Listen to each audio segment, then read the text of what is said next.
Hi, I'm Ann Fraser. Welcome to another edition of Bringing Hope to Alzheimer's. Today I'm sitting here with my friend Isabelle Loos.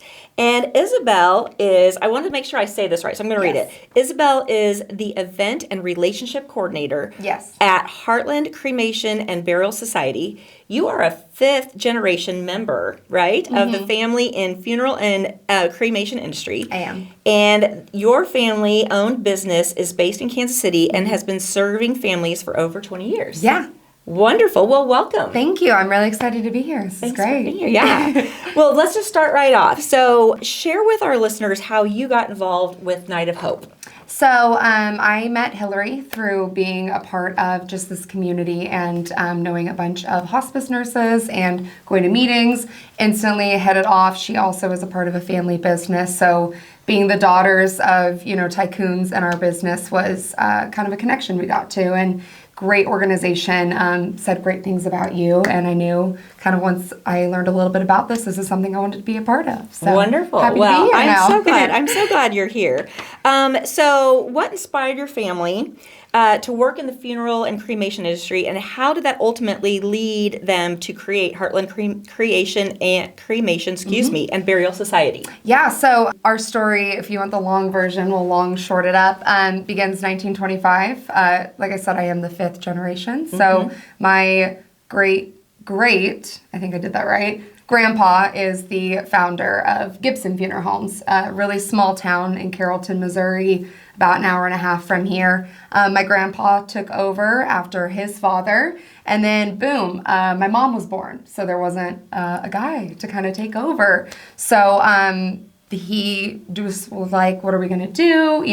Who's kind of the next generation? My parents decided to come together. They're high school sweethearts after college, got married, and wanted to not stay in a small town. So they're like, hey, let's move up to the big city and let's bring a new generation here. Funerals were kind of obviously the big rage in the 90s, and nobody really did cremation yet. And my dad kind of had this visual of this is where the future is going to go. I feel in my heart of hearts, cremation is going to get more popular. So after talking to my grandpa, he pitched creating Heartland in Raytown, Missouri. So we took over Hinton Funeral Homes, which was another family-owned business there, and we opened up our crematory there, and everyone was like, why? And now about 70% of people are doing cremation. So obviously my dad knew what he was doing. We still offer traditional funerals as well, but we pride ourselves on being kind of an urban, forward-thinking funeral home. So we want to go with where the people go. And with that now means we have people who are interested in all different kinds of funerals, all different kinds of services. So last year I decided this was kind of my role to come in and start educating people, talking about death, normalizing it, kind of creating a new juncture of working together with hospice, working together to talk about dementia, Alzheimer's, all sorts of things, and give people the option to choose what's going to happen to them before they can't really remember, or the choice is unfortunately taken away from them. Correct. So we pride ourselves on being a funeral home that wants to elevate with the trends, and with each generation has come a new idea and a new way to elevate our business. Right, and we all have an expiration date. Absolutely. We're all going to die. Absolutely. Nobody likes to talk about it necessarily, but it's a conversation that needs to happen. And if someone has dementia and they get too far down the path, then they have no insight, and they cannot make a decision. And so it's great to have those conversations before, if you can get a family member to have them. Absolutely. And I think it's really, really important to have those conversations, because nobody wants to deal with death. Just like you said, nobody wants to deal with it, especially when it's your loved one and you're already having the hardest time of your life and dealing with grief, and the person you would turn to comfort isn't there anymore. So having these conversations allows you to not also be stressed in this moment. It's taken care of. And there's so much power in, I think, comfort and understanding what is going to happen to your physical being once you are no longer there. And I think there's a lot of power in knowing, hey, I had that choice, and this is kind of the last big decision I got to make for myself. And that's really important to me. That's awesome. Yeah. I love that. Yeah, okay, absolutely. Very good. Very good. So you kind of talked about how services have evolved. Absolutely. And so also you guys have people that are interested in donating their brain or their body to science. So talk to me more about that. Yeah. Like I said, funerals and everything that involves death has evolved so much over the time. You could only really bury your dead before. That was your one-stop option. And then cremation became part into the story, and now you can do that. And with advances in science, now we are able to have a choice of using our physical as a teaching device. So we work with a company based in St. Louis that does body donation and brain donation to research hospitals. So it goes towards students who are working in all different fields of science, and they get to use your physical being to learn. And it's really, really awesome. A lot of people who are teachers want to give what we say the gift of life, the gift of donation to somebody. Or if you have Alzheimer's, you have dementia, and you want to go, what the heck, open me up, figure out what's going on, because the doctor who's working on you could be the doctor who cures dementia. And so having that ability is really, really awesome. And something that people also don't realize is it is completely free. So it is the only death option that is free to you. So it also gives a lot of people options that they wouldn't otherwise have. Funerals are expensive. Cremation is expensive. And unfortunately, a lot of people take advantage of those prices and will rack them up. So if you don't have the money, this is another great way to feel like you have a purpose, but not just thrown to the wayside. And that's really, really important. And with our program, you also get cremates back. So once you've made that donation, whatever is remaining of the physical gets returned to us, and your family still gets a portion of you. So if that is something that is important for the family to have a piece, that is something you still get even though you did donate your body, which I think is very, very awesome. So I'm sure, Hillary, and you know a little bit about my story. So Absolutely. both my parents passed away from Alzheimer's dementia, but even when they passed away in 2012, they did not know they were diagnosed with probable Alzheimer's, right? Because they didn't really know for sure. Right. But my mom and my dad presented very differently. So they had some similarities, but some things were very different. My mom repeated, which is classic Alzheimer's. Right. My dad did not. And so anyway, there were some very stark differences. And so we decided to do a brain harvest where we had their brains completely analyzed. And that came back to tell us more about, we found out that my mom did have true Alzheimer's. And it told us that she had a lot of oral bacteria in her brain, which is huge. A lot of people don't realize that simple fact of taking care of your oral health so you aren't having periodontitis. Absolutely. Because the oral bacteria is so close to your brain, it breaks the blood-brain barrier and deposits in the brain, and that can help cause memory issues. Absolutely. And Alzheimer's. So you guys, do you do brain harvesting? We do through that program. Research? We do through that program. And does the families then get that information about their loved one? Yeah, that is something that they can absolutely fill out.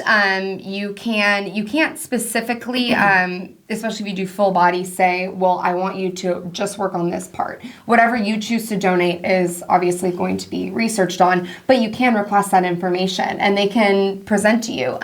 We don't really give people a timeline because you never know how long that research is going to take, but you can do that for families so they can get those answers. I also think it's a huge wake-up call because we kind of forget that we are biodegradable things because we are so sentient and can feel and engage with each other, but having that knowledge of how to take care of yourself or knowing what is in your family to be able to help yourself and grow from that, not just for everybody, but for yourself and your line, I think is really, really awesome and really special.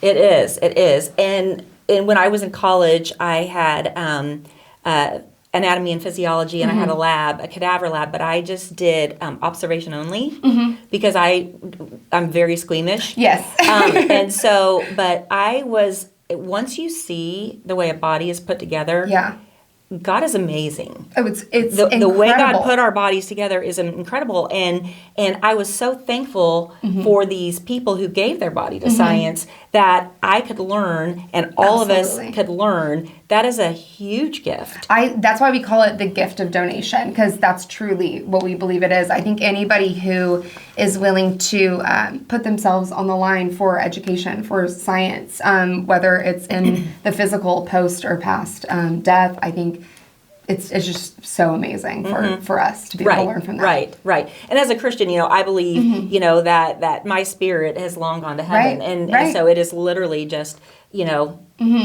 my physical, matter, Absolutely. so to speak. So, yeah. So, I think religious, spiritual, whatever you identify, I think just we as a culture have just become very desensitized to death, but not necessarily in a bad way. I just think we are slowly becoming more and more comfortable talking about it. And so the presence of needing that physical has become less and less. So programs like this are starting to become really, really popular because we aren't as attached to our physical bodies anymore. We have an understanding of having the spirit around you, whether that's through your God, through your spirituality, whatever.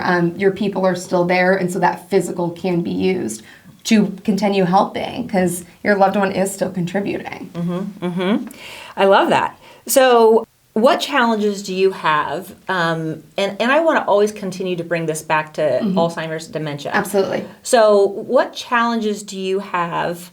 As I know you had said, that pre-planning, getting that conversation started early. Walk me through a family that has a loved one with dementia. And maybe they have or have not had that conversation prior. I think the first step is always the hardest.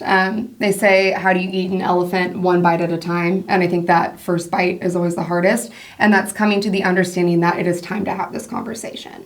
Not everybody thinks that we have time, and then it's too late. So starting that and having people really come and find comfort from that. That's why I like to say there's a lot of power in knowing what's going to happen. So sitting down and saying, hey, I'm uncomfortable with it, you're uncomfortable with it, but I want you to know and have comfort in what's going to happen, so let's talk about it. And just allowing to open that door. And sometimes they're right there knocking, they just need you to open it for them and to say, hey, it's okay. And understanding them. Do you help have those conversations with families? I don't personally, but our staff is really, really amazing. We are almost all women funeral directors, which is really, really cool. And having parents who had parents who are funeral directors, all of my grandparents are funeral directors, being a part of that, just growing up and almost that osmosis of learning, you just know how to have those uncomfortable things and how to approach those. And I think whether you're a nurse, a hospice director, anything, you have to be okay with having those, and you have to be a therapist and you have to be empathetic. So knocking on those doors, opening them and saying, hey, we're all in it together. Let's make these decisions, and really treating them like family. Yeah, absolutely. Absolutely. Let's see. As far as collaboration with other industry experts and providers, what resources do you provide families? So we like to work a lot with people like past, like Hillary, for example. Hillary and I having that connection allows Rusty to create these contracts with some of these older people and say, hey, I got these people, again, knowing where you're going to go before you die, or families coming in saying, hey, we have somebody with dementia. We want to start talking about conversations.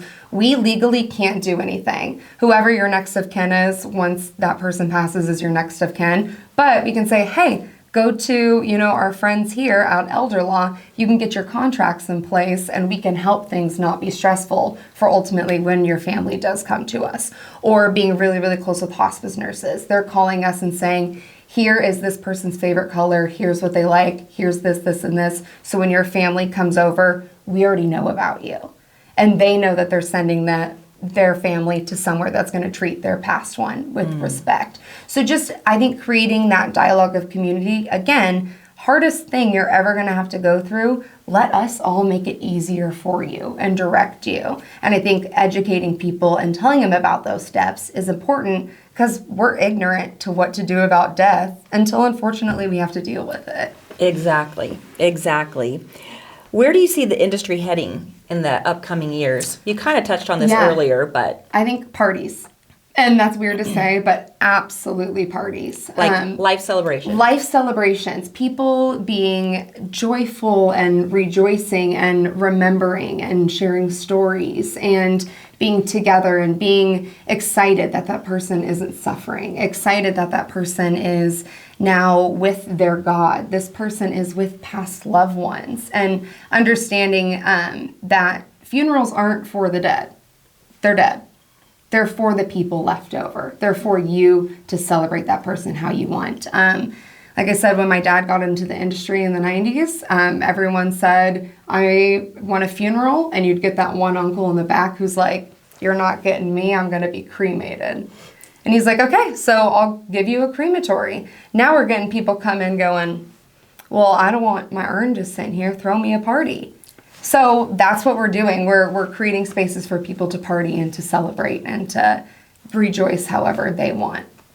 I love that. I just recently, I sell real estate full time as well as run a charity. And I had a client that lost a loved one to Alzheimer's and was absolutely devastated to get rid of, the things and move and all those things. And I just kept saying, remember that the things and the home is not your loved one. Absolutely. Your loved one is in here, your heart, and in your memories. Yeah. And that's the part you can celebrate. No one's going to take that away from you. So your house is not, it's just not. It's not your person. So anyway, it was interesting, that very concept. I truly believe that, people are only dead if you stop talking about them. If they are alive in your thoughts and alive in your stories and shared and pictures and memories, that's what remains. Not your physical, because your physical, regardless of where you are, what happens, is gone. It's you. It's your memory that you leave behind. Exactly. Exactly. If somebody is interested in learning more about your services, what should they do and how do they do it? www.heartlandcremation.com is our website. We have 3 different locations. Our main base is in Raytown, Missouri. We have an arrangement office in Overland Park, and then we just opened up a brand new celebration of life space to do just what I was talking about, opened a couple months ago. So farm fresh out there in Blue Springs, Missouri, which is pretty cool. But yeah, take a look on there. We're very honest about our prices, very honest about our packages. Call. We are always on the phones. We don't have secretaries. We don't have call centers. It's us. And we're there to answer questions. We're there to talk to you. Even if you're not dying, ask us questions. We're dying to answer you. So yeah. I have one last question for you. When you guys are planning a funeral, I don't know how often you learn how the person passed. But if you do, what percentage of people would you say have a loved one that dies with some form of dementia? More often than not. It's getting more and more common. Is it at least 50%? Probably. Okay. Especially with a lot of our older people. I would say anybody probably 60 plus. A lot of those cases are going to be some sort of memory loss and or related from an illness that resulted in memory loss. It's getting more and more and more common. And so, having that education and being able to let people know is really important. Right, because a lot of times, people will say you don't actually die of Alzheimer's or dementia. Yes. You die of a complication because of that. Absolutely. So, right. So, but a lot of those stories are getting more common of, mom's last few days didn't know, or, it was starting to go. It's everybody's story coming up. Okay. Well, I appreciate your time. Is there anything so that we did not cover today that you want to say? I'm just really, really excited. If you guys ever want to ask questions about death, ask somebody. I think it should be talked about more normal. I think it is a weird conversation, but the more we normalize it, I think the better it's going to be for everybody in the end. And so ask questions. Awesome. Yeah. Appreciate that. Thank you so much. Thank you for coming today. Thank you. Thank you all for tuning in, and we'll look forward to talking to y'all next time. Thanks.